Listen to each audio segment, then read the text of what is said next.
السلام علیکم۔ تو ناظرین، ہم جانیں گے کہ گھر کا انتظام کیسے کیا جاتا ہے، یعنی گھر کیسے کیلا جاتا ہے۔ اس سے پہلے ہم یہ جانیں گے کہ گھر کیوں کیلا جاتا ہے اور اس کے کیا کیا فائدے ہوتے ہیں۔ گھر کا انتظام تب کراتے ہیں جب ہم کو لگتا ہے کہ ہم کام تو کر رہے ہیں پر پیسے کا پتہ نہیں چلتا ہے کہ کہاں سے آ رہا ہے اور کہاں جا رہا ہے۔ بیماریاں بڑھتی جا رہی ہیں، بخار جاڑے پیچھا نہیں چھوڑتے ہیں، دوا تو کھاتے ہیں لیکن اس کا اثر نظر نہیں آتا ہے۔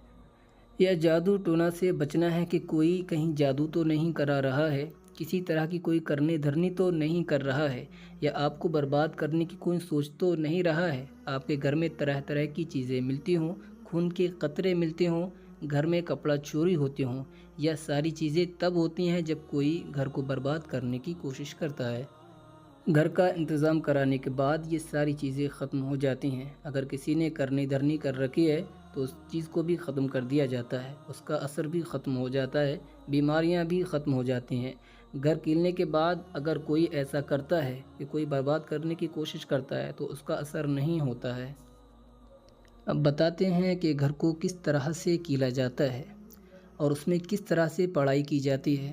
اس سے پہلے اگر آپ ہمارے چینل پر نئے ہو تو چینل کو سبسکرائب کر لیں۔ گھر کیلنے کے لیے سب سے پہلے سورہ بقرہ کی تلاوت کی جاتی ہے۔ 7 دن، 11 دن یا 21 دن یا پھر 40 دن تک پڑھائی کی جاتی ہے۔ اور اگر آپ پڑھائی خود نہیں کر سکتے ہو تو کسی حافظ قرآن سے پڑھوا لیجئے۔ پڑھائی کرنے کے بعد پانی پر دم کر کے رکھ لیجئے۔ اس پانی کو رات میں پورے گھر میں چھڑکنا ہے، چاروں طرف دیواروں پر چھڑکنا ہے، پھر صبح کو پورے گھر میں جھاڑو لگانا ہے۔ اس عمل کو جب تک پڑھائی چلے تب تک کرنا ہے۔ پھر جو گھر سے کوڑا نکلے اس کو کہیں ویرانی جگہ پر پھینک دیں۔ جب پڑھائی مکمل ہو جائے تو گھر کے چاروں کونوں میں گڈھا کھود لیں۔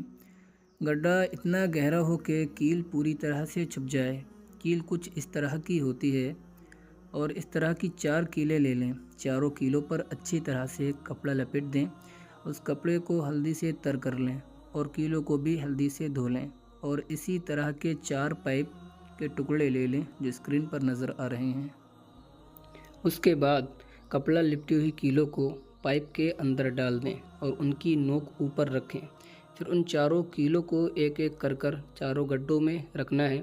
رکھنا کچھ اس طرح سے ہے، جو دروازے والا گڈھا ہے اس کو چھوڑنا ہے، باقی تینوں گڈھوں میں کیل کو رکھنا ہے۔